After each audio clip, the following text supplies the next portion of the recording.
Freddy's home. You want to know who Fred Krueger was? He was a filthy child murderer who killed at least 20 kids in the neighborhood.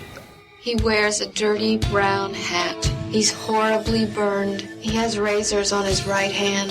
The bastard son of 100 maniacs. They burned him to death in his boiler room, and they hid the remains. But he can't get you now. He's dead, honey, because Mommy killed him. When I was alive, I might have been a little naughty, but after they killed me, I became something much, much worse. This is Now Playing's A Nightmare on Elm Street retrospective series. Welcome to Freddy 101. Hosted by Arnie, Stewart, and Brock. Twisted, lonely souls. The worst of the criminally insane. We got special work to do here, you and me. We will be reviewing all Freddy's films, from Wes Craven's original through 2010's hotly anticipated remake. You in that trap, stupid. But beware, these discussions will be spoiler-filled and may contain harsh language. Listener discretion is advised. What's the prime time, bitch? You can find new episodes of this series released every week at nowplayingpodcast.com.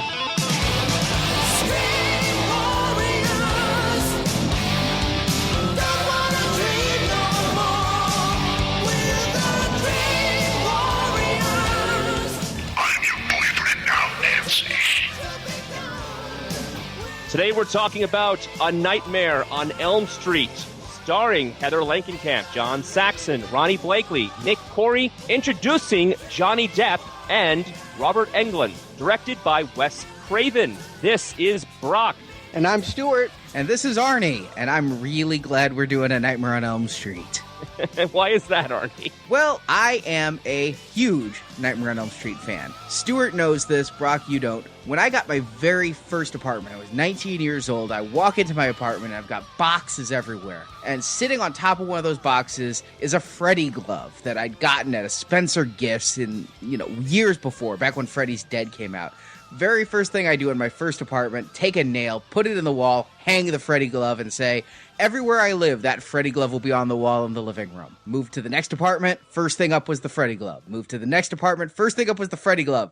Moved to the next apartment, first thing up was the Freddy glove, and then the now wife moved in and said no. I was about to say, I've been to your house. I don't see that Freddy glove in the living room anymore, Arnie. Yeah, I didn't see that Freddy glove when I was there either. Yeah. Would you put one of those mechanical hands from Halloween that moves itself? No, this was just a glove I wore. I used to actually drive around town with it when I had a stick shift because it felt really cool to drive a stick shift with a glove. Yeah. Like I said, I'm a big Nightmare on Elm Street fan. I know stories about your fandom that might make you blush. We will get to them with future installments. I'm so glad because I didn't want to rat you out. I'm glad you're willing to... I will rat myself out as we go through the movies. I will share some of my levels of fandom. But suffice it to say, Nightmare on Elm Street has been and continues to be my favorite horror franchise of all time. And I really hope the new remake doesn't fuck it up. Okay, I'm going to go take a different tack on this. I saw all of the Nightmare on Elm Street movies because I was a huge horror buff growing up. But Nightmare was always a sticking point with me. And the reason being, I felt, and those that have heard my other, gripes and beefs on Halloween and Friday the 13th, I'm never happy when we're identifying more with the killer than the victim. And this became the Freddy show. Literally, it became a Freddy show for a while there. It's all about Freddy. And so, I don't know. I like to identify with the main character, and we'll get to the movies, but I don't feel like Nightmare excels at that. I think that it is about Freddy as witty, self-deprecating jokester. And I don't know. We'll see how that goes. I'm interested in seeing the remake a lot because I feel like I would like to see a more dark take on the subject than what's been presented or what I remember being presented. And so I'm hopeful, actually, that we'll end this with the best one ever made. I always hope that. And just to clarify, Stuart, you have seen all of these before as well, right? I rented them. I've never been to the movie theater to see them, with the exception of Freddy vs. Jason. I always rented them the next year when they came out on VHS.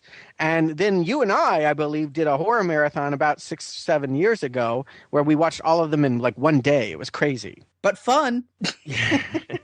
It was long.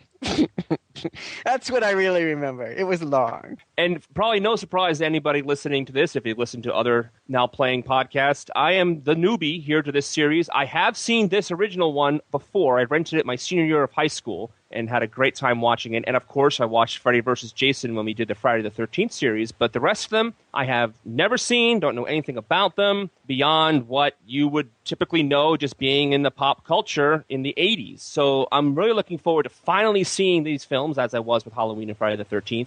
And Stuart, I have to echo something you said already. I, too, have high hopes for the remake, having a darker spin on this, because there is certainly room there for that darker spin and still tell the very similar story. Yep.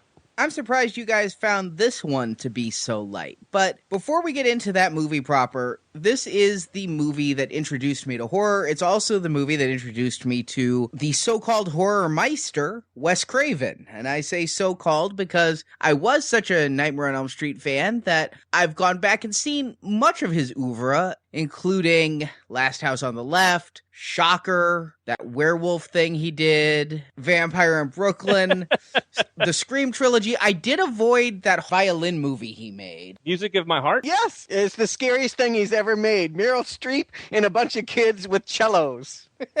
And it had NSYNC doing the music, so you know it was scary. I actually, despite being a huge Nightmare on Elm Street fan, I don't like Craven. I went back and I watched The Last House on the Left, and I've got to say, and Brock, when you and I did the Rob Zombie podcast, you talked about how brutal it was. Yeah. This is a movie from 1972, and I didn't think I could be stunned by brutality in film. I love Rob Zombie stuff. I watched that, and that was like, it was truly low budget, low production quality, and just there for sadomasochistic purposes. And his other stuff, Swamp Thing, Shocker, I don't think they're very well-made films, and I don't think he's that great of a director. So, you know, I'm a huge Freddy fan, not so much a Craven fan. Let me put a fine point on it. It really bugs me that Wes Craven is called a master of horror. I've heard that term used, master of horror. Why? Because he made a lot of horror films? Would you call Bear Stearns masters of the subprime mortgage? No. Just because they did it a lot didn't mean they ever did it well. You know, like, I feel like Wes Craven at best, his best stuff are kind of campy hoots. You might think they're funny, but horror is about being scared, and he is not talented in making a scary movie at all. The only ones, and I will talk about Nightmare in a bit, but the only other ones that you mentioned at all that I'd give any credence to are Scream, and that was written by somebody else and had a very winking sense of humor. It worked as much as a comedy as a straightforward horror movie. But yeah, Master of Horror, no, that really makes me angry. He does not deserve the title. He came of age at the same time Sam Raimi came of age, at the same time John Carpenter came of age, much lesser filmmaker than either one of those. And both of those guys have had their dry spells, but they've had a good run here and there. I wouldn't say Wes Craven ever had a good run. And I do have to say, I do like the Scream movies. They, you know, decreasing, maybe we'll do a retrospective on those some days to get into specifics. I did like Red Eye. Cillian Murphy's just creepy anyway, though. Oh, that was great. That was Wes Craven. That was a good movie. I like that one. It came out the same year as Cursed, so it's his high point and low point all in 2005. But of his work, the only ones that I would watch multiple times are the Nightmare on Elm Streets, Shocker, and the Screams. Sure. The Swamp Thing is the one with Adrian Barbeau? That's the one you're talking about? Wow. I didn't really realize that was him. I have very limited exposure to the guy, so I'm going to take both your words for it. Maybe as we go along with this series, I'll see what you guys mean about the title not fitting the man. Well, this is his only entry until New Nightmare. It should be pointed out, and part of the reason I'm interested in following the series is people are going to take his creation and run with it. And I'm even going to predict, if memory serves me, people do it better than he did. I'm willing to meet the people a little bit. I mean, these are low budget, made independently when independent really meant something. I mean, it meant like people going out with some film equipment that didn't cost that much to rent and just doing it on their own with very little financing. New Line was nothing of a company when they made this. I mean, it was made for very little, And the fact that they've created such iconic characters that they're now making multi-million-dollar sequels and reboots to is a testament to something. I'm not going to sit here and say Wes Craven had no good ideas. There's something to their work, but you got to dig deep. I mean, you need 6 shovels to get to some of the good stuff in this work. And I do have to say, again, I'm a huge fan of this, and while I think that Nightmare on Elm Street is Wes Craven's best work, I'm not disparaging it. I am going to talk very highly about even this first installment, which he wrote and directed. And like you said, New Line was nothing, and New Line's been referred to as the house that Freddy built because it was their first feature that they financed and distributed, and as they grew, when they needed more money, they churned on the Freddy machine because Freddy was very profitable for them. You could say, were it not for Wes Craven, we would not have Lord of the Rings. Yeah, and you know how that hit me home watching this movie? The New Line logo comes up, and it's like this ugly dot matrix orangey orangey thing like made on a computer. I'm like, where's the film frame with the askew sprocket? Where's their logo? They haven't even started there yet. Like, you're catching this company right from the outset. And had this movie not been a hit, it probably would have folded within a year or two, like so many of those companies. It is the house that Freddy built. And so, again, you have to give Craven and his crew here real credit for, founding a studio. Rest in peace. Yeah, that logo really was atrocious, wasn't it? I think that every time I turn it on and it like flashes that red, it's like out of Halloween 3. I'm just like, oh boy. I can't wait to find out when it's introduced and which Nightmare installment we get the real one. I won't tell you, but I do know. Oh, okay. So this movie was made for how much money? $1.8 million. Wow. Because some of the special effects in this were, I thought, clever. Honestly, I think they used the money well from what I could see. Only $1.8 million. Jeez. $1.8 million isn't what it used to be. Yeah, that's true. So why don't we start talking about the movie itself? The movie opens up with that fantastic New Line dot matrix logo.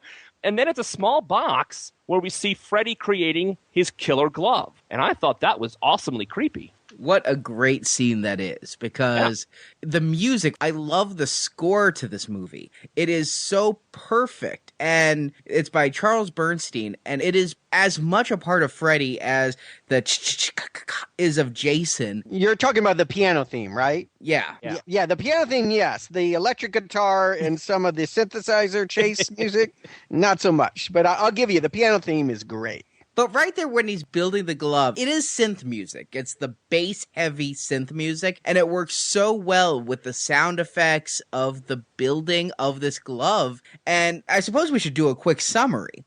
The entire movie takes place after Fred Krueger is dead. Fred Krueger was a child killer, and he was arrested, let go because of a technicality, and so a group of parents got together and burned him alive. And now he comes back in people's dreams to avenge himself by killing the children of the people who kill him. And so this entire movie takes place after he's dead, but during this opening credits, obviously he's very much alive, as this is the genesis of his weapon, the 4-pronged glove that everybody knows. Yeah. It's so cool. And it sets such a mood because it says, there's a dangerous motherfucker out there with some knives. And we immediately jump into the dream with that. I love it. I think it really works, as you said before, to set the mood of the piece, because when you look at it and you start to think, what kind of sick individual even thinks about doing this? And then has the wherewithal to make it. And then when he puts it on the first time, wow, it completely sucks you in. So whereas it doesn't really go with the next scene so much, it really got me interested in knowing what the heck is going on. It really scoops you into this movie head on. It's the defining attribute of Krueger, but I'm willing to kick this around a little bit here. Arnie, you're the fan. I really want to hear your take on it. Why would that be your weapon of choice? Because it seems to me like if you put 5 razors on your hand, if the people don't come and burn you alive, you'll probably crack your jugular open, scratching an itch or wiping your brow or something like it doesn't seem like it's made to hurt anyone so much as yourself through, false placement, like I think about how much I wipe my face or my eyes and I just know I would be covered in scars by the end of the day. It's funny you say that because Robert Englund has had that exact experience because there are sharp props needed for certain scenes and he has to be very careful with them.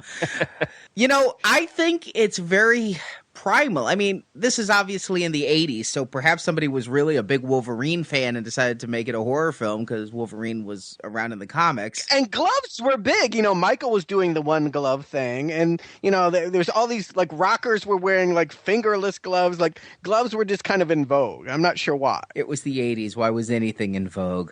Drugs.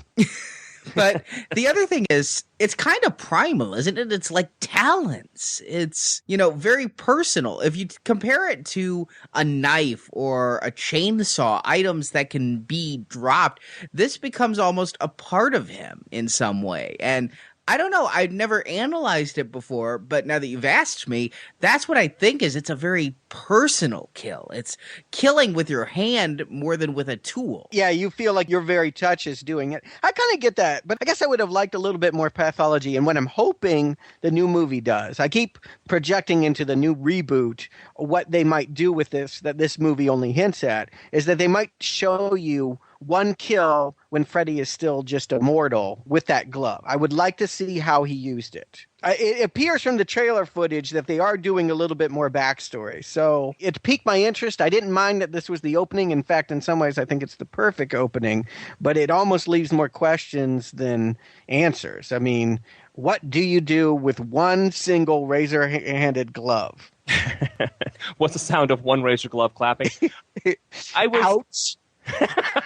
Ouch, ouch, ouch, ouch, ouch. I do want to interject while we're talking about the backstory. It has been told once before. Around the time of A Nightmare on Elm Street 4, Freddy Krueger had a TV series called Freddy's Nightmares, A Nightmare on Elm Street, the series. And basically, he was the Rod Serling of that series, as people just had various nightmare-plagued random evil happenings. But once in a while, usually during sweeps, Freddy was a part of that episode, and he would be the villain. And in the very first episode, you got to see him burned alive. Huh. They never showed his face. They only kept him in shadow. And imagine what it would look like if you only had, say, $5,000 to tell this whole tale. None of the parents from this movie came back. Can I just say, Freddy's Nightmares was one of the worst shows I've ever sat through. And whatever you do, however much you love Nightmare on Elm Street, stay far, far away from it. I bet you it's not even available on DVD, is it? It's not. They released it in, I think, the UK in Region 2, the first season, and it sold so poorly they're not even doing the rest. So the plot you told us about with the parents killing Freddy, you don't find that out until late into the movie, and I thought that was a really great choice. Because if they told us the story chronologically, it probably wouldn't have been as compelling. I think for the glove to start off and then going into the dreams and then going into what's going on, it's to have the story come back later with the big confessional. It's important so things get in perspective. So I really think the film unfolded really well with the plot, because otherwise it's pretty thin. I think it worked well. And as being part of a Freddy fan, I was really interested in Freddy before I ever saw this movie. And I was a little scared of horror at 12. I was afraid to watch horror because I think I mentioned during the Friday the 13th podcast how I saw the decapitation and it just messed with my head. But Freddy kind of called to me around the time Dream Warriors came out. So I actually picked up the novelization of these movies and I read the novelization of parts 1, 2, and 3 before I ever saw one of the movies. And so this time watching it for this review is the first time ever in, 20 years, more than that I realized that truly, for the first 2/3 of the movie or more, this guy's a complete enigma. You don't know who he is, why he is. You just know he's some gross, deformed dude. You don't even know why he's deformed, who is killing people in their sleep. And that is truly effective. I love the idea of using dreams as the slaughterhouse. That is such an interesting new bent. And this is not the only movie at the time to be doing this. There was around the same time, there was a Dennis Quaid action movie called Dreamscape. It was a movie I really dug. And this concept was very much in vogue. And it's just so creative and fun and fresh. I mean, first of all, I feel like by being in a dream world, it finally answers the cliche why the killer can be everywhere and anywhere. You know, that's one of the things that always annoyed me about Friday the 13th was someone sees Jason and runs a mile through the woods and ends up running straight into Jason. And how does that happen? Well, in a dream, anything can happen. And the other part is you can't avoid it. You can avoid going to summer camp. You can avoid getting into the ocean. You can boycott Halloween, but you cannot avoid having dreams. So there's just no escape. You have to face it. And I think if Wes Craven got nothing else right in this movie, choosing that as the battlefield was spot on. I completely agree with you. I think the idea of having nightmares that scare people in everyday life can really hit a chord. And it gets fantastical, sure, but sometimes the best dreams do just that. So I think the idea, the concept, is fantastic. What also I love about this movie is, although Freddy is the murderer, and we have no idea, as Arnie said, about who this guy is, he really isn't in this movie all that much. When the nightmares and the killings happen, we see a glove or a shadow. We don't always see Freddy. And I thought that was really interesting, too, because it kept the mystique going for even longer until the final battle. We'll talk about it when we get there as we walk through the movie. There's a conversion point. I'm going to go back to some of the other horrors that we've talked about.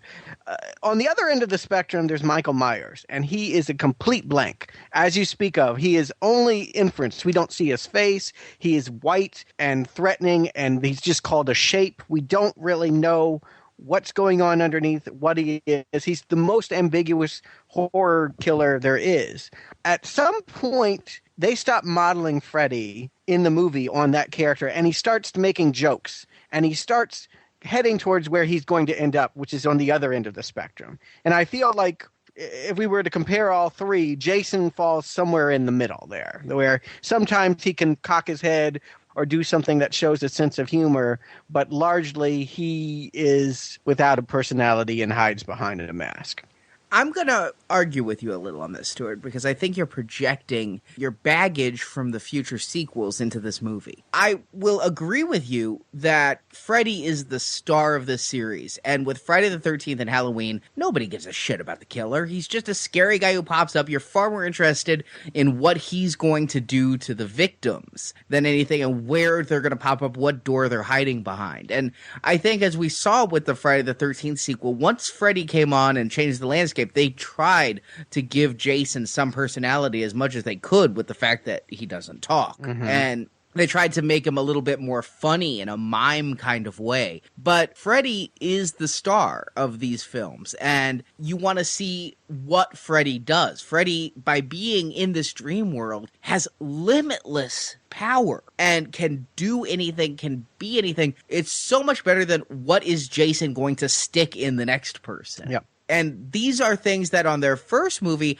they only had a limited budget that they could bring in and a limited amount of this that they could really realize. And it gets better as it goes. But I do not see Freddy making jokes in this. He has lines like, I'm going to split you in two. I'm going to kill you slow. That part where the phone licks her and says, I'm your boyfriend now. To me, that was the moment that I felt, we are now moving away from Michael Myers as the model and moving towards what I'm sure we'll explore in the sequels as Freddy's the stand-up comedian. You and I know where it goes, Stuart, and I don't think that was necessarily what was intended here. That line, I'm your boyfriend now, Nancy, yes, you could take it that way, but her reaction to it, her screaming, it wasn't the ha line. It was the I'm about to kill your boyfriend, you bitch line. Yeah.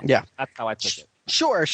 I only mean to imply that they're starting to move. The compass needle is now heading back in the other direction, away from Michael Myers. I do feel like at first Halloween was some kind of blueprint for this movie, but maybe partly because Heather Langenkamp is no Jamie Lee Curtis, or maybe because Freddy just is such an interesting character because he can manipulate dreams. They do move further and further away from the idea that this is a story about a victim and more into this is a story about an awesome killer. All right, well, let's go through this movie. We start with the glove scene, and we talked about it, and then we go directly into Tina's dream. Tina is played by Amanda Wyss, who the only thing I've ever seen her in again was she played Woody's girlfriend on a few episodes of Cheers. She's Beth in Better Off Dead. She's the woman That's right, she is, yeah. It took me forever to figure out who this woman is, and I was like, oh! The first scene was interesting. She's running through a boiler room, and I couldn't understand why she was running through the boiler room. And I was thinking to myself, maybe later in the movie they explain it. And they do. But I really thought the scene was fun, though. I thought it really, again, for the first scene, it really got me interested in what was going on. So I thought it was effective. A lot of big iconography is introduced here. Claws cutting through the scrim, the furnace, the screeching of the claw, all that stuff. This is stuff that they will milk forever. The only thing really aberrant here is the sheep. I was like, why is there a sheep walking around in this boiler room? Thank you. Yes, what is with the sheep? All I could think of with the sheep is there's the old joke about farmers fucking sheep. And so is it that Tina's actual dream pre-Freddy manipulation is she was dreaming of sheep? Is it counting sheep? What is with the sheep? Counting sheep is what I guess. That's my association with sheep, yes. I thought it was she's the sheep being lured to slaughter. I thought it was a symbolism thing. Well, there we go. We have complete disagreement. Yeah, everything but the sheep will play out again and again. And I don't know if they knew that, but he's really set a fertile ground for which to milk the franchise right off the bat. And the way at the end of the dream, he just pops up right behind her and has her. And then it's a dream. If you were seeing this movie for the first time, I mean, you think you're seeing a first kill. And what I like about this may be, and I'm a fan, so maybe I'm biased, and you guys can argue against me, but I think this may be the best, or at least one of the best, horror movie openings ever, because unlike Friday the 13th, where it starts with kind of an ambiguous kill, or unlike some horror movies, which God forbid, it spends a good 30 minutes of character setup before we get to the action, here we have an instant reason to be scared, an instant villain placed, and we also have a character who escaped the first attack, who is going on to tell people about the attack, and thus it's not the Drew Barrymore situation from Scream where Drew is killed right off the bat, I find that opening scene of Scream to be incredibly effective. And for me, if we're counting all the horror films that I've seen, I think the one in Scream with Drew Barrymore, every time you watch it, is just creepy. It really worked. This opening scene was very good. My vote's for Scream. I'm not willing to weigh in if it's the best. I'll tell you one thing that it did do for me. If I hadn't seen this movie before and I didn't know Heather Langenkamp was the star, I would automatically assume that Tina was the star. Yes. And thus, I would be completely shocked when 20 minutes later, Tina is taken out. That would have blown my mind. I completely agree with you. When she died, I thought they were doing a play on Psycho, trying to screw with our heads. But then it clearly became about Heather Langenkamp. Yep. And then we're introduced to our quartet of characters who have no other friends but each other. Yes. And because they're so awful. Can I just say that this dialogue is worse than razor blades? I would rather hear the knives on the pipes than to hear this dialogue. I mean, it was agonizing. I hated these guys. I told you guys I saw this movie for the first time on home video, and it's how I've experienced this movie my whole life. Until a few years ago, where for the 20th anniversary, they put it back in theaters, and I went, and I'm now watching this movie for the first time in a completely enclosed environment, like only a movie theater can provide. And it was the first time I realized how horrid every performance in this movie is, with the possible exception of Robert Englund and John Saxon. But my wife and I were just dying with laughter at some of these line readings and deliveries. It is just abysmal acting in this. It's painful. It's painful. The first time I watched this movie all those years ago, I laughed almost the entire movie, and I had a lot of fun watching it, but it was laughable and took away a little bit from this time. I enjoyed it more on different levels, but back then I just found myself couldn't believe what I was watching. And we know this about horror movies, particularly low-budget ones. They always have flatly written, badly acted, they're existing to be murdered teenagers who screw and do drugs and all of this. But even on those standards, it does make you really inclined to want Freddy to work his fingers, because I don't want them to live. Even Johnny Depp. Yeah, no, and I'm a Johnny Depp fan, but, he's a preppy in this. I'm like, this is the first and only time that I would ever think of Johnny Depp as preppy and fitting in. Like, he's always the outsider. I'm like, in what world is he like the average guy? He was the football player. Yeah, well, he wore a football midriff at least. Yeah, what was that? It was the 80s. So Nancy and Glenn stay over at Tina's. Rod, Tina's ex-boyfriend, shows up. Hot sex ensues. And then Tina falls asleep, and we get to our second nightmare of the movie, which ends in Tina's death. And that is another really great build, I think. I love how it starts with just the pebbles at the window. And then she, goes out there. Why does she go out there? Why doesn't she get one of the multiple men in the house to go out there? Or at least put on pants. I have the same thing. Why don't you just put on some pants? If someone's calling my name in a creepy voice from outside, I put pants on first, and then I go find out what's going on. Yeah, whoever they are, they want to see me in pants. I know that much. I have to say, I absolutely loved this kill. As Arnie said, it builds up slowly. And the wonderful special effect from Fred Astaire and Lionel Richie with the dancing on the ceiling kind of thing, it worked completely. As soon as she body floats and she's on the ceiling, the whole scene works great. And when she falls on the floor in a crumpled mass of blood and body and bag of bones, the whole thing worked. The kill was fantastic. It was just brilliantly done. I had a great time with that. Here's where my horror history bumps up with me. I can't agree with your total enthusiasm on this. A lot of the imagery felt like stuff I had seen taken from other things. For example, when Nancy is falling asleep in another part of the room, the wall bulges out and these hands come out, and I'm like, okay, that's Videodrome, which is probably my favorite David Cronenberg movie. And there's just so many references from other movies. Her being dragged across the ceiling, all I could think about was Poltergeist and how Jo Beth Williams was yanked across the ceiling. I just felt like there were so many movies of that era just a couple years before that Craven was cherry picking for the best stuff. Now, don't get me wrong. He's got good taste. These are some very vivid, evocative imagery. It looks great, but as a student of horror, as someone that saw just about every horror movie from 1970 to 1989, I'm willing to call him out. Master of Horror, you stole all of that. Perhaps. I gotta say, though, it was very effective. There's only a couple things that bother me with this scene, and it's all about bad prosthetics. There's the one scene where when the four claws just come out of nowhere, you don't see anything cutting her. It always looked like a bad prosthetic. Oh, I thought that was neat. I mean, yes, it looked a little bit bad, but on the other hand, I thought the idea was great. The effect was good. The idea was wonderful, and I loved that, and I go with it every time. However, even 12-year-old me wasn't scared because I'm like, well, that looks a little fake.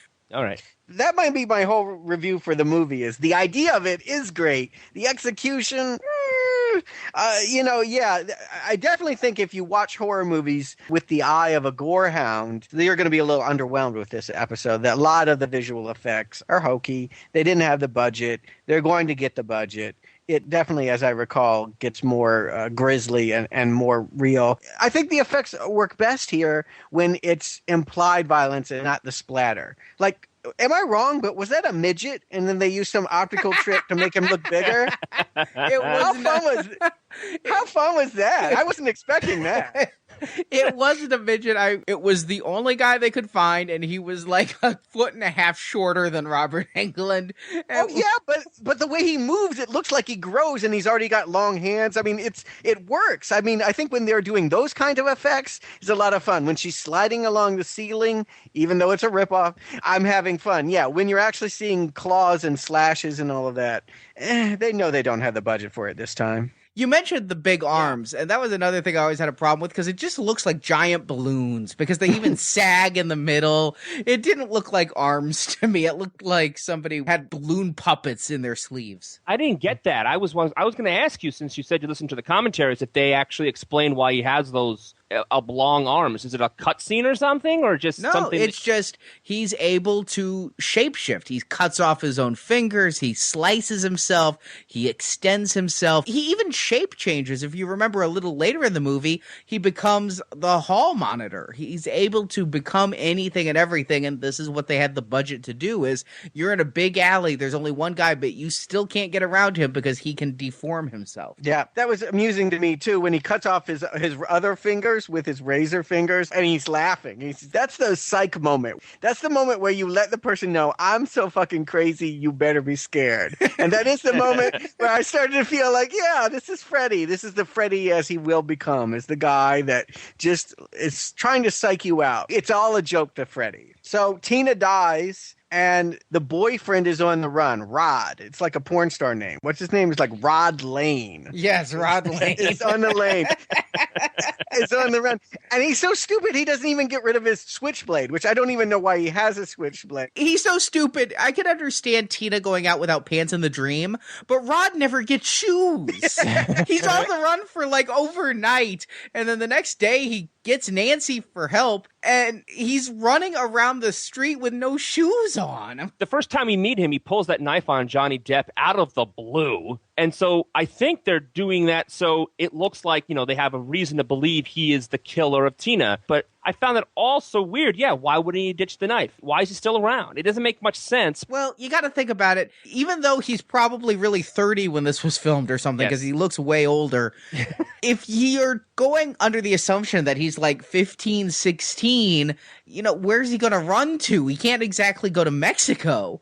He's got to stay on the lam and try to figure it out. And I remember in the 80s, there were two things that were scarier than anything, and they were switchblades and throwing stars. Switchblades were big. I don't know whether it was like a Colombian drug lord thing, but I felt like every movie with a drug guy always pulled out, even Beat It, Michael Jackson. Like there was always the switchblade popping out. Like that was the weapon of choice. It was better than a gun. I don't know why. I defy you get the craziest motherfucker out of jail and give him a switchblade. He would not be able to do it to that blonde chick, what done to her. But I guess it's easy enough to blame him because who else could have done it, right? He was right there. Locked in the room with her. Circumstantial, the trial would have come later, whatever. All right. and here's the crazy thing. Nancy goes to school. The next day. School is happening, and Nancy goes. I'm like, these are some people that believe in education, because who goes to school after you watch your best friend get mauled, flying in the air, and her boyfriend nabbed by the cops, thanks to you? On the plus side, at least the script calls itself out on it, because both her mother and her father say, what the hell are you going to school for? It's like, she's just such a good girl. My best friend died, but I can't miss English class. We're doing Hamlet, Yes. Yeah, so they can throw some obscure line about dreams in there. Whatever. The teacher there, did you guys recognize her? No. Her name is Lynn Shay, little sister of Bob Shay, who owned New Line and produced this film. You might have seen her in such movies as There's Something About Mary as Magda, or Kingpin as the landlord, Dumb and Dumber and Dumb and Dumberer. She's in so many movies these days as like the dirty old lady. So there you go, Lynn Shay fans. Here's your shining moment. She was awesome. Awesome. Anyway, it's so that they can do their next iconic dream moment, which I gotta say might be my favorite. Tina comes back in a bloody body bag, and Nancy, without realizing it, has fallen asleep in her desk, and this bloody body bag is running down the hall. And then you gotta love the hall monitor wearing the Freddy sweater and having the glove. It's the first time we get the real sense that he's a shapeshifter. It ends up in the boiler room. She's cornered. We think that she might get it, and she burns herself awake. And I got to say, that is one of the most clever ideas of the movie. The idea that she could injure herself and make herself wake up, and yet she would still have the burn. There was a belief. I don't know if it was an urban myth. I don't know who told me this. Arnie, I'm pretty sure you and I talked about this on the playground. There was a perception that if you really died in your dream, you would die in reality. Oh, yeah. That is the hugest, I dare say, urban legend. Nobody's ever been able to disprove it, to my knowledge. Yeah. And to this day, I'll have dreams where I am, like, about to die. I get in a car wreck and my life is over, or somebody shoots me in my dreams. I have very violent dreams. It's because I saw Friday the 13th when I was 7. And I wake up right before I die. But yes, it has been commonly believed among us that is the case. And in fact, where Wes Craven got this idea is because a bunch of teenagers were dying in their sleep and having terrible nightmares in real life. And it was in the newspaper that these kids had bad dreams, told their parents, I'm having really bad dreams. I can't sleep. They tried to take coffee and everything, and the parents finally gave them sleeping pills, and the kids died just with no apparent cause of death. So you're telling me it was ripped from today's headlines? Back then, a bit, yeah.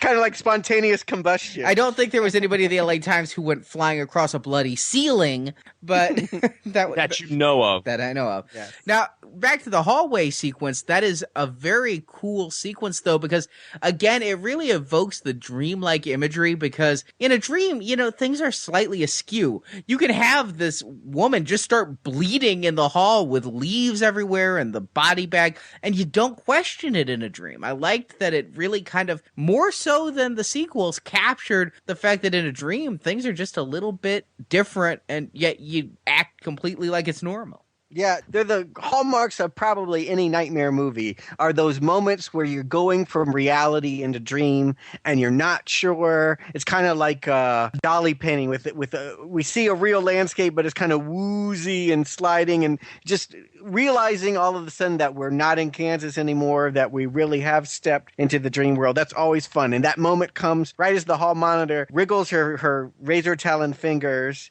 and says no running in the halls. It's a lot of fun, and they just do such a good job in this movie and maybe in every movie with those moments. Those are why you watch Nightmare on Elm Street. That said, I really, really at this point wanted Heather Langenkamp fired.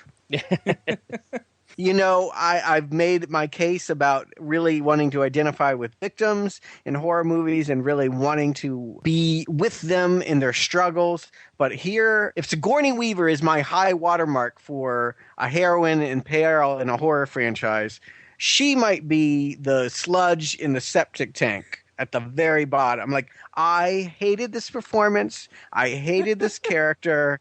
And I really, really did not care whether she lived or died. I'm not going to go that far. I'm going to spoil something for the future installments right now. This actress never gets any better, ever in her life. I've seen her, even on that TV show, Just the 10 of Us. Yeah. She had a sitcom. I couldn't remember the name of it, but I remember she was bad on a sitcom. And if you're bad on a sitcom, there's no hope. Yeah. And in that sitcom, she played the sister of one of the victims from part 4, too. But she is a terrible actress, but that's it. I don't think she's as bad as you're making her out to be.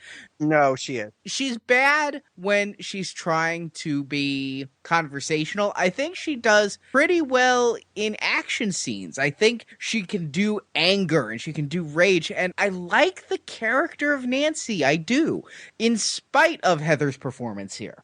And sorry, penalty box. She sucks. I mean, she's terrible. And she plays anger very well because that's one of the two things she plays in this movie. That's all she does. And I don't like her at all in this movie. And she really drags it down. And she makes it hard to watch some of the scenes, honestly. I'm not wishing for her to die, as Stuart said in the movie, because I realized that she was the lead character. But on the other hand, I'm not rooting for her to live either. I don't associate with her at all. Her anger is unfocused. I mean, she'll go to the jailhouse to confront Rod and like everything that he tells her, like she refutes. I'm like, you either believe him or you think he killed your best friend and you want him to fry. She was always fighting with everyone around her, her parents and all of that. And it's her fault. I mean, most of those people are trying to help her. I just felt like she was her worst enemy, really. And there's the scene where she's like talking to Johnny Depp, and there's a line there that when I first saw this movie, I just completely went with it. Now it stabs me in the gut. She like looks in the mirror and goes, "Oh God, I look 20 years old." Yes. And I'm like, when I was 12, I'm like, yeah, that's old. And now I'm like, oh boy, I used to think that was old. Why wouldn't she say 40? Why wouldn't she say like 30? I know. 20 years old. I know. And with the fact that she was 19 when filming. There you go. That's why she looked 20. But the bathtub scene is great. It's another iconic moment. Razor blades between the legs and her being pulled under and it having to be a whole ocean instead of a bathtub. All that stuff is great and really what the series is known for and what it does best. But, I mean, come on. The razor glove going up between the legs, like attacking the vagina, it's like, wow. And it's another phobia. I mean, even if your, genital mutilation doesn't do it for you. I used to be afraid of falling asleep in the tub because when I was growing up, for some reason, I never took showers. I always took baths. And after this movie, I was like, can you really fall asleep and drown? And of course, I had a mean older brother who was like, sure. So, like, this movie really warped me there. I'm just like, oh, I don't want to, because you'd wake up in the morning, you wouldn't be totally awake, and you'd take a bath, and, like, I don't know, it screwed with my head. This one, in some ways, was the scariest moment, at least when I watched it originally in 1985. And then she and Johnny Depp team up for her to go into a dream. Yes, she's mad at him for not staying awake, and yet he's in the dream with her when you know that he's fallen asleep too. You know what I took that as, actually? You ever have a dream where, like, your alarm clock goes off in it, and somehow your subconscious merges that alarm clock sound into the dream? Mm-hmm. Yeah, sure. I kind of thought he was awake at that point and speaking to her sleeping body. And, you know, his popping out from behind a bush was her subconscious merging that into the dream. I didn't think he was asleep and, you know, jumped into her dream world or anything. I just thought he was awakened in the room. It's a little nebulous, and I feel like they hadn't quite figured out the rules here, you know, how dream interplays with reality. They were still trying to figure that out in this movie, and I hope it's something that the new movie can do. That's one of those things I want them to really set the boundaries properly for when we reboot. So you talk about Rod's death, choking, and this is where we start to see Freddy is not going to kill everyone the same way. He's going to start getting inventive with his death. And when watching it this time, for the first time I had a question that came to me. He chokes Rod because Rod's alone in the jail cell. If he'd slashed Rod up with his glove, then everybody would know, well, what the hell's going on because he was alone in a jail cell, right? But why does Freddy care if people think it's plausible how Rod died? It's not like the police can come into the dreamland and arrest him. He does seem to be wanting to work in the shadows, and that only the kids know about it. He doesn't want to tip his hat that he's back, which seems a little strange to me, because really we're going to find out what he wants is vengeance, specifically on the parents that burned him, correct? I mean, he's targeted the children of the people that killed him, and only him. Yes. At this point. Yeah, I would flaunt that. We've all seen Freddy versus Jason. In that one, he's carving messages in people's bodies. Exactly. That says Freddy's back. In this one, he's like, well, I'll have to just make it look like a suicide. Yeah, the modest Freddy. I don't know. It doesn't really suit him. Suit him. So we go to Rod's funeral, and it has to be the worst funeral ever. Fire him. After you fired Heather Langenkamp, fire that priest. Well, I want to know, at what funeral are the comforting words, as the Bible says, he who lives by the sword shall die by the sword? It's like, well, he deserved it. Worst eulogy ever. Yeah, I know. It was shocking. I mean, terrible. Like, you're gone. But then, as comforting, he's like, but let's not judge lest we be judged. The dude, why'd you bring it up? Yeah, there's no backpedaling on that comment. And then we go to the dream clinic. We start adding some science to the fantasy. Okay, all right. I can't wait to get into this, because, so you are a parent. Your child is showing aberrant dreams, or friends are dropping dead. You take her to a dream clinic run by Roger Rabbit, who has a poster of a cat riding on a trolley in the background, and describes, by the way, this is the Springwood Dream Clinic, a small town dream clinic, because every town's got to have one. He describes dreams as, quote, mysteries, incredible body, hocus pocus. You're going to let this man do anything to you? I'd be like, is this the front for a headshot? Because you'd be crazy. Come on. And then, how does a place like this get funding? I mean, I don't understand. They take walk-ups, like this girl could just walk in and said, hey, I've been having a dream of being slashed up, and could you just see what's going on there? Oh, sure. No. And then she pulls a hat magically from the air, and it's bleeding, and they let her go? Oh, my God. Really, but come on. I mean, if they don't know what dreams are, if they've got all I got to say is, would you go to a dentist that said, teeth, the magical stones of life that pop from the gums? Wait, what? No, I need for you to know every one of my teeth, motherfucker. Every one. No mysteries. Hocus pocus. I'll tell you what, that was the silliest scene in the whole movie, and I really probably should have been cut. And, you talk about the 80s. Nothing screamed more 80s to me than in the dream clinic, talking to the doctor, Nancy's mom just lights up. I didn't notice that, but you're right. The mom's hilarious. She's Ronnie Blakely. I think I've only ever seen her. She was in a 70s movie called Nashville, where she played an out-of-it country star, and she was actually effective in that. But in this movie... She got nominated for an Oscar. Yeah, exactly. And she was so right for it, but she's playing the exact same character here, and it makes no sense. It's kind of like when I saw Sean Young in Blade Runner. I'm like, wow, she's got no emotions. She just really nails this robot. And then you see her in every other movie, and you're like, oh, no, she's a terrible actress. They say it in the commentary, and it just sums up my feelings about Ronnie Blakely in this movie is, what movie is she in? Because she's not in the same movie as every other actor. She's still in Nashville. So Nancy pulls the hat out of the dream. Ta-da! And we set up, the climax of the movie with this. Did you guys roll with that development? No, but I rolled on the floor when I saw that Freddy Krueger stitched his name into the hat. Yeah, I'm like, is he that special? What is that? I mean, a masked murderer puts his name in his hat. Does his underwear have his name in it too? I mean, I don't understand. Everyone has the same hat where, so therefore he has to make sure that he has his name in it? Nah.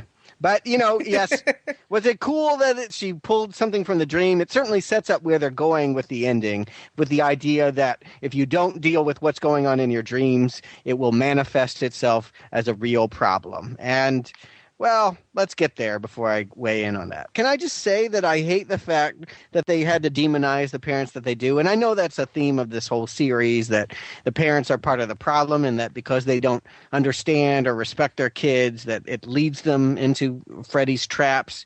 But I got to say, they're really not all bad here. I mean, let's think about this. There is a mass murderer in their neighborhood who has killed 20 kids, and the law gets him off. And these people get it together to burn him up. They're not wrong in that. That was the right decision there. If this man has killed 20 children and their child could be next, the fact that they burn him up, I endorse that kind of vigilantism. I mean, if they can't convict him, then that's not so bad. Now, I don't know how Ronnie Blakely was able to pull it together because she's drunk off her ass the whole movie. But I totally think that's not so bad. And who would to know that Freddy Krueger could come back in a dream and get vengeance? I mean, I just feel like the parents really weren't the bad guys here. Let me put a little context to this. Wes Craven is a baby boomer. And to baby boomers, the worst people in the world were the generation before them. And to us, the worst people in the world are the baby boomers. It's cyclical. And so this movie was made for teenagers. When I was in my teen years, even though I shouldn't be watching rated R movies, I was the target audience for this. And the fact is, it's about, how baby boomers feel like they inherited all the bad things that the generation before them did. Here, you have this being told, this baby boomer angst is personified in Nancy because it's literally the sins of the parents that are causing Nancy and her friends to die. I really think it's a generational thing, and it is something that comes back again and again, is the parents don't know and the children know, and it's about how becoming an adult and taking control of your own destiny. And I do think it's because of Wes Craven's generation. This was a theme in a lot of fiction back then. It's not too hard to get teenagers to say their parents are horrible people. I mean, I get that, but this goes to some comic extremes here where the woman literally bars her child in, puts bars on the windows, locks her in, prevents her from getting out, becomes immobilized with drink. Even after the child is explaining that Freddy Krueger is in her dreams, she is not being understanding. I mean, I guess she pulls out his old accoutrements and says, see, he's dead. I killed him. Isn't that the most wonderful, comforting line? He can't hurt you. He's dead because mommy killed him. I love it. And now I'm locked in with mommy. I'm still scared. I'm still scared. Well, Stuart, I thought that the mother was drinking the whole movie because the guilt of killing this guy was getting to her, which is what I took it to be. I mean, that's how I read it too, is that, know, the separation, the drinking. It's implied in this movie and others that Freddy didn't kill teenagers. Freddy killed little girls. And so I assume he died, in the 70s, a decade before. And in that time, look at what it's done to these parents. Obviously, Tina's mother is single. Nancy's parents are divorced. Glenn's parents are a couple of douchebags. And Rod doesn't have parents. Glenn's parents are really, really old. And drink beer and hang up on Nancy when she's trying to help. Yeah, I just felt like if these parents ganged up to help their children, I can't totally accept the fact that they would be so awful to them and not, I don't know. You hear what I'm saying, right? I don't think that if they burned people alive, they're the type of parents who will put you in timeout. I definitely think they're spankers. Yeah, I agree. Yeah, they're checked out here. They're totally zoned out. And that's what I don't buy, is that they wouldn't be active participants in their child's life. They'd be throwing that in your face. Hey, I burned a man alive for you. You don't talk back to me. Yeah, but how much power would that give you over your parents? We all went through that teenage angst. You let me stay out till 1 or I'll call the cops on your murder. And the cop was in on it, though. Yeah, the cop was in on it. What could you do? What are you going to do? I think the next scene is Johnny Depp, right? Yeah, Depp tries to come in there. And by the way, I just want to say that scene was shot blocks away from where I live. That's in Venice. That's the Venice Canals. That bridge is actually over a whole waterways that was modeled after Venice, Italy. So seeing it in Springwood, whatever town that is, it totally threw me for a loop. Yeah, this is obviously supposed to be the Midwest. Later on, it's said that this town is Springwood, Ohio, and all these movies take place in Springwood, Ohio. But that scene bothers me because right there in the background is quite obviously a palm tree. There's a lot of palm trees in here, and before I moved to L.A., I lived in Springfield, Illinois. I could almost believe that Springwood was just like Springfield. But watching it now, I'm just like, this is totally L.A. Yeah, totally. I do like that it was a slow burn before he got killed. They took their time there before he actually died. But he has some stuff with his mom and stuff with girlfriend across the street, the whole thing. They really built up to his death, which was good. I thought that was fine. We can talk about the death in a second, but the build up to it was a nice way to do it. What I like about the death, though, is you've got this buildup, but really, after seeing Nancy chased again and again and again, and seeing Tina chased, and seeing Rod stalked and strangled, it's so refreshing that finally Freddy just is like, fuck you, dead. I want to kick around Craven just a little bit at this moment. Like, if you wanted to make this scene scary, it would have been easy to do. Johnny Depp being sucked into the bed and a tidal wave of blood shooting out of it, gushing up onto the ceiling. It works. It's a little reminiscent of The Shining, but hey, whatever. But he doesn't just get sucked in the bed. The turntable and the TV get sucked in too. And that's where I just feel like, really? You're going to have the man like be sucked in with his appliances? He's sleeping with them? I mean, the whole character was weird. I guess it was supposed to be his character trait. He made prank phone calls with the tape and all of that stuff. I'm not sure why they would choose to stage what would otherwise be a very gory, evocative scene with jokes like that. I agree with you. I also was waiting for him to pop out of the bed trying to escape with his hands. Or maybe his head pop up and trying to scrape the sheets to get out. He got sucked in and then spat out. It was like a geyser out of top of a whale almost, It was like really a burst of and a lot of blood. That was amazing amount of blood and gore. More than the human body would have.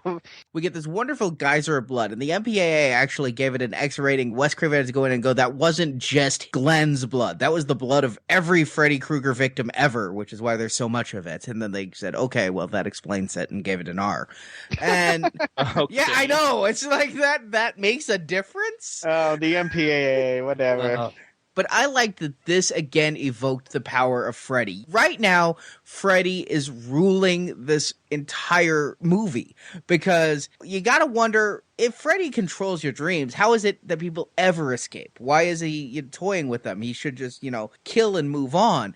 But here you get to see Freddy dominant. I like that he's pulled in, geyser comes up, immediately you're like, oh shit, there's no way Nancy can go up against this. I think the reason it feels weird is because it is Johnny Depp. If it had just been some unknown schmo, we wouldn't think another thing about Glenn. But the fact that this is Johnny Depp's screen debut, and, we associate him with giving big performances where we can't take our eyes off of him. And this one, we can't wait to get him off screen. You're right. They just want to get to Nancy. And the problem is I don't really want, Nancy to win. I'm not on her side. But for lack of a better heroine, there she is, essentially remaking the end. You mentioned Last House on the Left. Didn't you kind of feel like this ending was totally like Craven just doing that again? She's booba trapping the house and trying to trap Freddy and beat him at his own game. I felt like that's exactly the plot and the setup of Last House on the Left. I had seen Nightmare on Elm Street for the first time in 1987. I didn't see Last House on the Left until 2009. So, no, I never thought that until after I had watched this movie and I was reflecting on it. What I was thinking was, out of all the slasher movies I've ever seen, of which Nightmare on Elm Street counts, I don't think I've ever seen them have a hero. If you watch all of these Friday the 13th movies we see, the heroine is chased until the very end, and maybe she's finally cornered and has to pick something up to save herself. This is the first one where, like, Nancy's going Rambo, and she gets her arming up scene where she's setting these traps. She is a proactive character in a genre that does not really have proactive heroes. And yes, when I was thinking about it later, I was trying to think of any other horror movie where the victims became proactive and, became to the level of their attacker. And the only other one I could think of was, yes, Last House on the Left. Do you guys agree that Nancy's a powerful hero in this? No. Is it? No, I don't. Because of the performance, I cannot agree. She's written to be, but she falls apart because of Heather Langenkamp. I completely agree with Stuart. It's not anything to do with the script, the way it's written. It has something to do with the performance. At this point, I don't care about her at all. Setting the booby traps is fine. She says, I need 20 minutes, call me when I'm awake, all that kind of stuff to wake me up. And she does an incredible amount in those 20 minutes, setting all these booby traps and all that kind of stuff. That took me out of it, too. So by the time Freddy comes out of Dreamland into the real world to get beat up, I didn't care. So maybe what you're saying does have merit as written, but since I don't care about the character, I can't think of her as a hero. I'm thinking of her still as a victim because I'm waiting to see how Freddy is going to go after her. The character doesn't compel me to care about her. We talked about the I'm your boyfriend now, Nancy telephone gag. That's a lot of people's favorite scene. I've, again, never gone with it because of the really fake looking puppet phone. Yeah.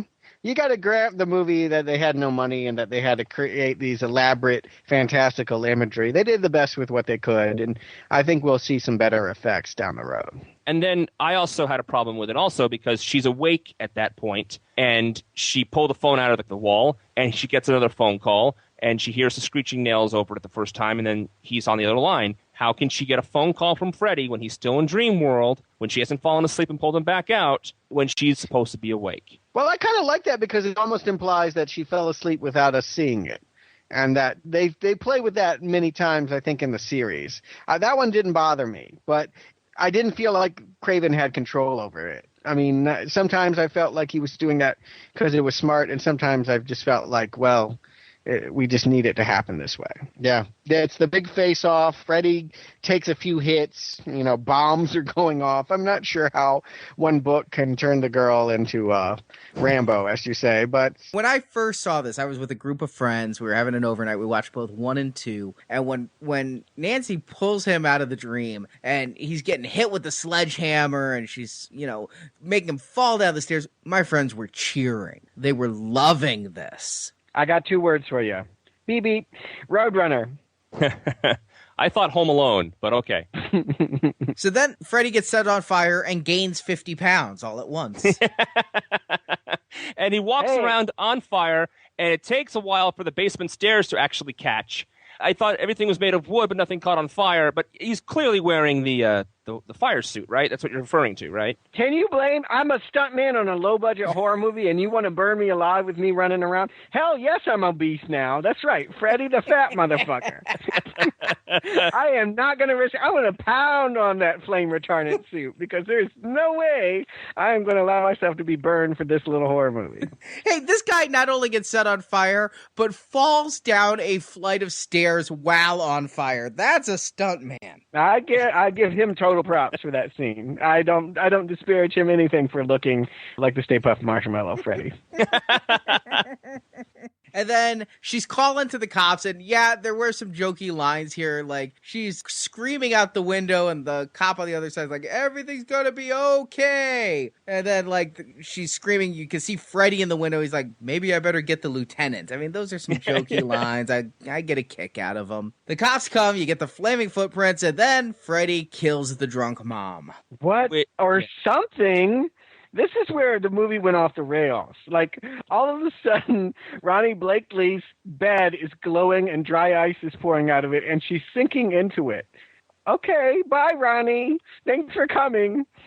Let me know when you want to finish the movie, because this has nothing to do with what we were doing, but all right.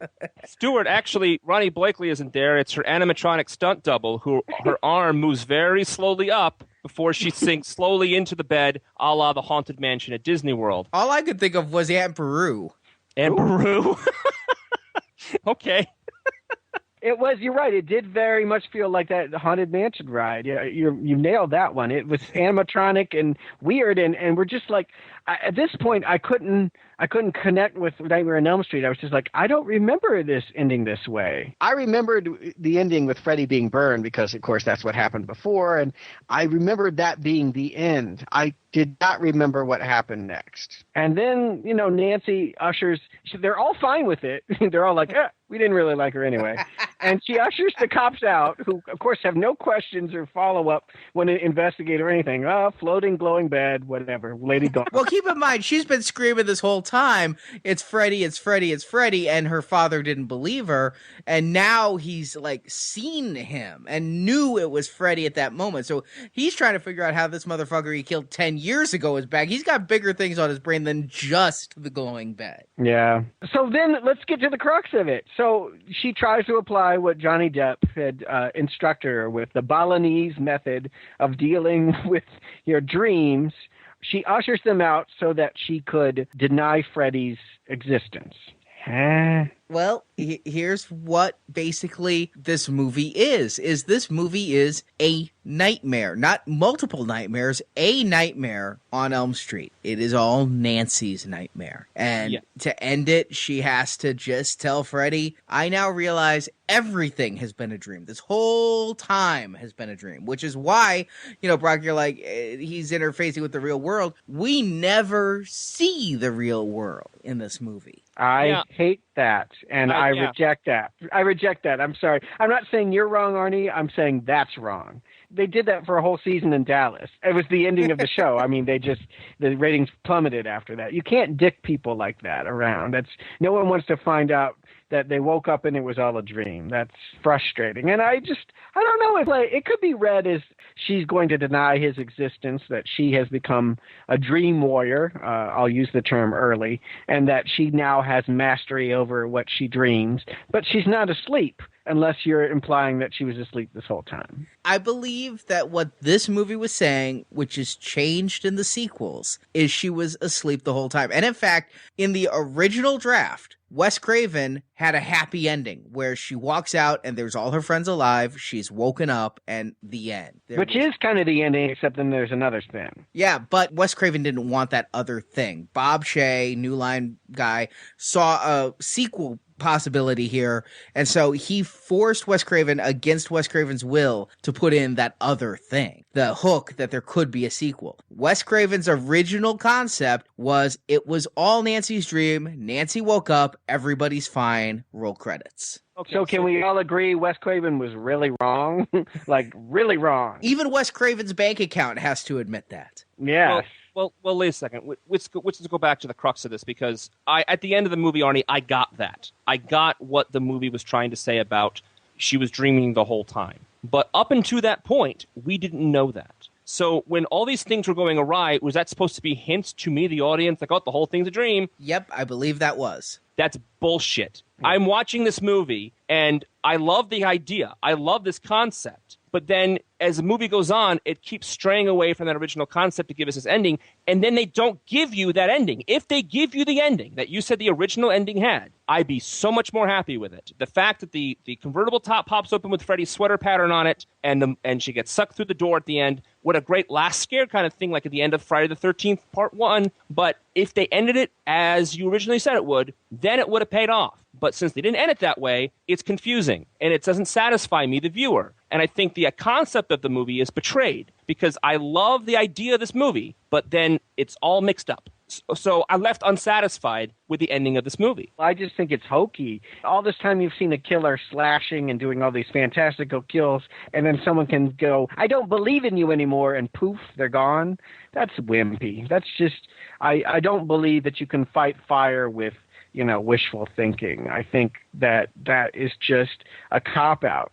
It's a cop-out. And I actually do like the last scene. I wish she didn't get pulled through the door. That's the one beat that I wish didn't happen. But I love the top coming down, her being dragged away, the girls jumping rope. All of that stuff is great. I never care about Ronnie Blakely, so I don't care whether she lives or dies. Seeing her get pulled through the window of the door was just kind of bizarre. But it ended on the right note. That was the ending to do. Craven was wrong. It should not have been, I woke up and it was all a dream and I'm going on with my happy high school existence. I mean, it could work there, but with the pulling through the door, thing, I don't know, at that point, I'm so unhappy anyway, but I do like the image of the ragtop with the sweater and the kids screaming in the car and the jumping rope kids. I agree with that. That imagery is great. And so it's a fun way to end the movie. It's really a fun way to end it. Here's what's funny is I'm the biggest fan of this movie of the three of us, and I don't like the ragtop with the green lines hastily painted on it. I think it looks sloppy and kind of klutzy. I think it, again, it goes back to budget and whatnot, but the whole end scene, while I like the fact that it's a nice little ending scare and, it's great because you want to walk out of a theater from a horror movie afraid. You do not want the killer to be totally vanquished. You want to have some lingering fear from this movie, and the fact that the killer's still out there, and now if you go to sleep, you could have the dream a la Fresh Prince is wonderful. But the execution of this entire final scene, from Ronnie Blakely's Sears store mannequin getting pulled through a window to the ragtop with the badly painted lines, it just never quite worked for me. We could just go along with the end rock song. It's a nightmare. It's just a dream. I love that song. I don't know. Oh, it's awful. It's awful. Song. I have it on my iPod. Oh, my God. But you know what? Nightmare has always pulled out some wretched music. It's not going to be the first end theme song that makes me just want to scream, but it was awful. We will get to some music. But first, I think this is a good place to wrap it up. So, Stuart, Arnie, do you recommend A Nightmare on Elm Street? Stuart. This is a weird one. If someone were coming to me and said, I want to watch a horror movie, the answer is a definitive no. I don't think Nightmare on Elm Street is a good horror movie, but it's got some great ideas and it's got real possibilities as a reboot, and is so entrenched in slasher culture as a historical piece, as a nostalgia piece. It would be just as hard for me to dismiss it. So I will spritz on a recommendation. I will say just barely yes. But not because it's scary, not because Craven made a scary movie, but because he made an iconic character and that it's fun to see the origins of that iconic character. Arnie. Absolutely, I recommend this. Now, as I said, I saw this in theaters and really had a hard time watching it. The performances are dreadful. And when I was forced to pay 100% attention to this movie for perhaps the first time in my life, not having any distractions because I'm in a dark theater, it really hit home that this movie wasn't the masterpiece that I had thought it was for almost 20 years. I really had thought this, perhaps not the best of the series, but a great, great movie. And seeing it on the big screen, I had to come to the realization that this movie isn't great. And I was kind of afraid to watch it again for this. This was my first time seeing this movie since seeing it in theaters back in 2004. And I was a little nervous coming at it. And watching it again, I expected to perhaps like it even less. I liked it more again. I paid attention, and on a small screen, those bad performances aren't as ruinous as they are on a big screen. And how I know this movie is on a small screen. I think that when I was young and still able to be scared by movies, yes, this scared me. I think it has some wonderful imagery, and just what a great idea about dreams being a place that, it's so unavoidable. You have to sleep. And the great line, whatever you do, don't fall asleep. It's so wonderful. And, I saw this when I was almost a teenager, and I was a big fan of it through my teenage years. I believe this encapsulates a lot of a teenage feeling. And so I don't think that if you're watching this for the first time in your 30s or 40s or so, you're going to get it the way you would if you saw it when you were a teenager or near teenager and able to relate to these characters. But despite the flaws of the budget and the flaws of the atrocious acting, The only person whose acting I just cannot get past is Ronnie Blakely. Just god-awful. But it's a great movie. It's got great imagery, great kills. I think my favorite kills at the beginning, just the chase sequences. The movie just books along. It never slows down. Even during the fighting with the mother scene, there's not a lull in this movie. It entertains me for the entire 90 minutes, and it engrosses me every time I watch. High recommendation. And I'm with Stuart on this one. First time I saw it, I was 18 years old. I watched it when I rented it, as I told you before, and I did not associate with these characters at all. And I was the age, or near the age of these characters. Second time I watched it was for this podcast, and this is not a great movie. But there's so many great moments in this movie. That's a great character of Freddy. I loved a lot of the kills. We come to horror movies to watch these kinds of kills, and this delivered. The concept is wonderful. So I have a lot of good things to say about this movie, but overall, the movie isn't really all that good, especially because of the performances being across the board not all that great. I don't mind the low budget if you do something clever with it, if you show us that you can do things clever with it and use what you have to the best of your ability, like the first Friday the 13th. They did what they could with what they had. Same with the first Halloween. Look what happened there, you know? So I'm going to give it a weak recommendation because although I have a lot of problems with this movie and I don't think it's all that good a movie, there's enough here for if you're looking for a horror movie to watch, you can do worse than watch this movie. This movie has enough going for it in concept, in Freddy Krueger, and intrigue about what's going on at the beginning, this and that, to really have a good time watching it. You can have a good time watching this movie. But I really have high hopes for the sequels getting the concept down better and expanding on it, because if all of them are like this, I'm not sure how I'm going to enjoy the series. So good idea, poor execution. So it's a weak recommendation for me. So now, Stuart mentioned how Freddy becomes a jokester and a stand-up comedian. There's something that I actually own that I stumbled across while cleaning my basement just a few weeks ago, and I decided that we're going to add a little something to this retrospective series of Now Playing. How fun. Okay. Freddy goes from this little slasher film to being such an icon, recognizable. He leads parades. He shows up on talk shows, and a lot of that happened after A Nightmare on Elm Street Part 3. And we're going to talk a lot about that in a couple more podcasts. But right after A Nightmare on Elm Street Part 3, the merchandising of Freddy really hit stride. There was a video game for the PC, and that was around the time that Dawkins' Dream Warrior song was on MTV, and you could see Freddy in a video. Somebody got the idea that Freddy needed to sing. Yes. Oh, that's awesome. And I really just couldn't believe it. And it's called Freddy's Greatest Hits. And I'm sure that when people paid for this, they're expecting they're going to get that it's a nightmare. It's just a dream. And Dream Warriors, right? I mean, it's his greatest hits. No, It is Freddy and the Elm Street Singers. Yes. And he does a mixture. There's 3 types of songs on this album. There are rock and roll standards. There's original pop synth songs. Oh, boy. And then there's like a mood music track. Okay. And Robert Englund as Freddy is one of the main singers, aided by some poor studio musician who probably never worked again. But got a nice fat paycheck, so probably isn't complaining. I don't know if you'd call it a fat paycheck. Maybe scale? Do musicians have scale? No doubt they overexploited him, but this definitely sounds like Freddy jumped a whole school of sharks here.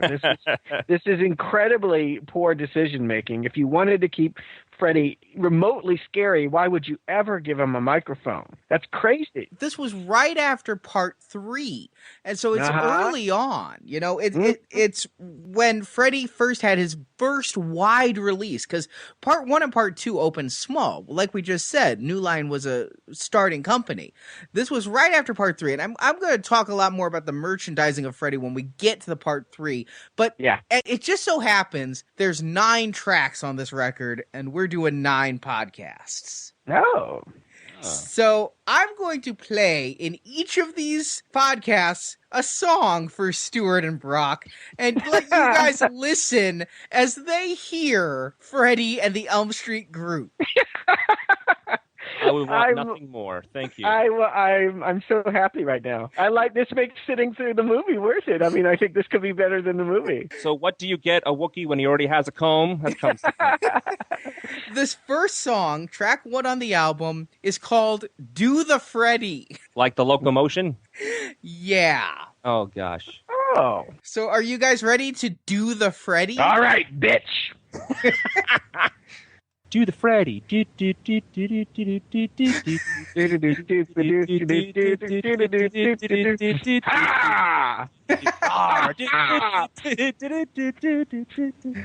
I'm Freddy, and this is for you.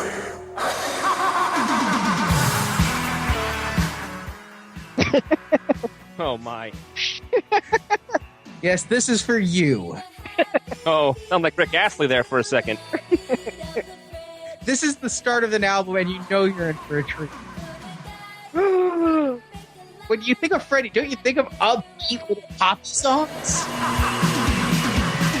Pick your feet up, swing your arms up, to move your head both ways like you see him do. Then jump 3 feet to the swinging beat of the Freddy. Do the Freddy. Oh, gosh. You gotta wonder what Robert Englund is thinking. You think it's Robert Englund? Are we sure? Robert Englund's doing the laughing. They could have just cut it from the movie, right? Like, Yeah. he wasn't in there with the headphones singing into it like "We Are the World." Yeah, he was. Really? No, wait a minute. This "Do the Freddy" is a real song. This isn't. This is one of the pop standards that they've done here. Yeah, because you know what? I used to have to do road trips with my parents, and we would argue the whole time. They would want to listen to their old music, and every time a stupid song like this came on, I would hold it up and go, "This is why you people." You should have played the Freddy version. So there's a real Freddy dance. Yeah, I'm confused. I'm trying to figure out. Dance. Yeah, I'm trying to figure out if I'm supposed to raise my hands and tilt my head. I don't really understand how to do the actual dance. No, they didn't change the words. This is the real Freddy. Yeah, this is from a group called like Freddy and the Somethings, and he moved awkwardly on the stage. And this was back in the 50s, and that was the Freddy. It's kind of like the 50s version of the Humpty Dance. Yeah, well, could they have thrown in "slash a bitch" right there, and then pull back your hair? I mean, I don't know, like spice it up a little. If you're doing a song with Freddy Krueger, you got to give me more than laugh clips. Yeah. Stab you in the gut and then throw your butt to the Freddy. Yeah, it would be kind of a fun dance. I don't see it catching on in the clubs, but instead calling this the Freddy, as in the Freddy Krueger, well, I hope the other 8 songs are better. Yeah, honestly, where's the line about burning up the dance floor, or something like that? Be a little clever about it. Oh, that was not very good. No, You don't think? No, it was not very good. I do not approve. That was, and you know what though? The dance is so weird. You have things like the time warp that actually give you instructions. This one was kind of weird. Tilt your head like he often. What's the actual lyric? Tilt your head like he often does. What does that mean? What exactly does that mean? Tilt your head like you see him do. Okay, which way is that? Upward, downward, leftward, rightward, diagonal? Maybe elongated. I don't know. Like a He-Man laugh, and you go ha ha ha, and you put your head backward. Is that the image I'm supposed to get in my head? I promise you this. Later on, he sings. It becomes more than just a cackle in the background. Well, after you do karaoke all night and you've had a few drinks, all of us sound like Freddy Krueger, don't we? Seriously. Yeah. Is that when you do the Freddy? Well, yes. I've been known to do the Freddy at a karaoke bar from time to time. Not really. All right. Well, my head's about to tilt back like his does and go to sleep. Whatever you do, don't fall asleep. Exactly. I know. I'm hoping I live for the next podcast. But well, I'll tell you, before you fall asleep and get killed in your dreams, please visit nowplayingpodcast.com to hear our other podcasts and our other retrospective series. We have Friday the 13th, Halloween, Star Trek, Terminator, a whole bunch of different kinds of series. You can find them all at nowplayingpodcast.com in our archive section. You can also find a link to our forums where you can discuss this podcast and others with other listeners just like yourself. If you enjoy what you're listening to, please leave us a positive review on iTunes so other listeners like yourself can find us. We're on Facebook. We're on Twitter. You can follow us there. We're pretty much on every social media of choice, and you can find us at nowplayingpodcast.com. And if Arnie, you see us in person, run up and tilt your head like he does and do the Freddy for us. And I'll know to run away real fast. You're lucky that you just don't head downstairs since you live in LA to Man's Chinese Theater where somebody does the Freddy and stabs people who don't tip big enough. That's a true story, you know. I'll tell that story, I promise you. all right. Well, we'll join you next time for A Nightmare on Elm Street Part 2, Freddy's Revenge. And until then, whatever you do, don't fall asleep.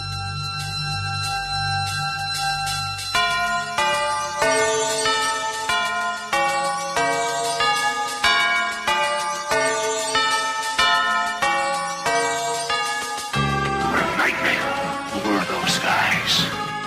It's over. I gotta go now. It's okay. It's all over. Now no one sleeps. Thank you for listening to our Nightmare on Elm Street retrospective. But there's so much more to learn. Keep coming to nowplayingpodcast.com every week to get the latest episode. Oh, yeah. Great to be back in business. And while at nowplayingpodcast.com, stop by our forums to post your thoughts on this series. You can also find us on Twitter as NowPlayingPod or our Now Playing Podcast fan page on Facebook. Tell him Freddy sent you. Links to the forums, Facebook, and Twitter pages can be found at nowplayingpodcast.com. Next time, don't stay away so long. A Nightmare on Elm Street is copyright and trademarked New Line Cinema and Warner Brothers Entertainment. You think you've got what it takes? Now Playing is not affiliated with New Line Cinema, Warner Brothers Entertainment, or Platinum Dunes. I am eternal. Now Playing is a Venganza Media production, copyright 2010, all rights reserved.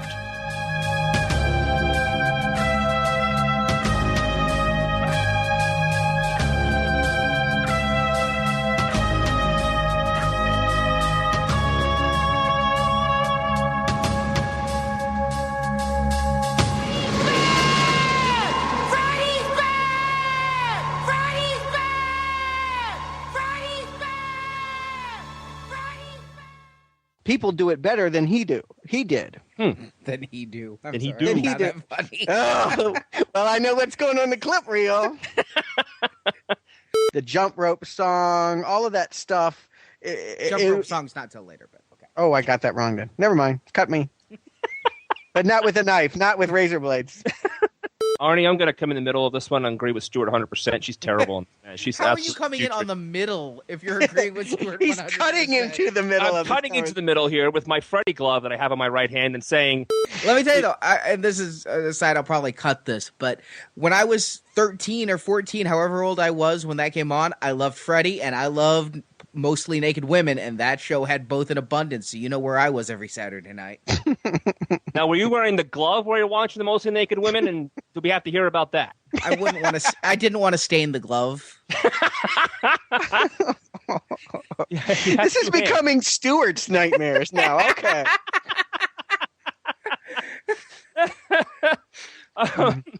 Awesome. So, but I have a quick thing. Go back to the plot of the movie. Nah, let's talk more about wet dreams. So, Well, it's kind of the same thing, isn't it? sort of. Yeah, there you go. Tie it all in.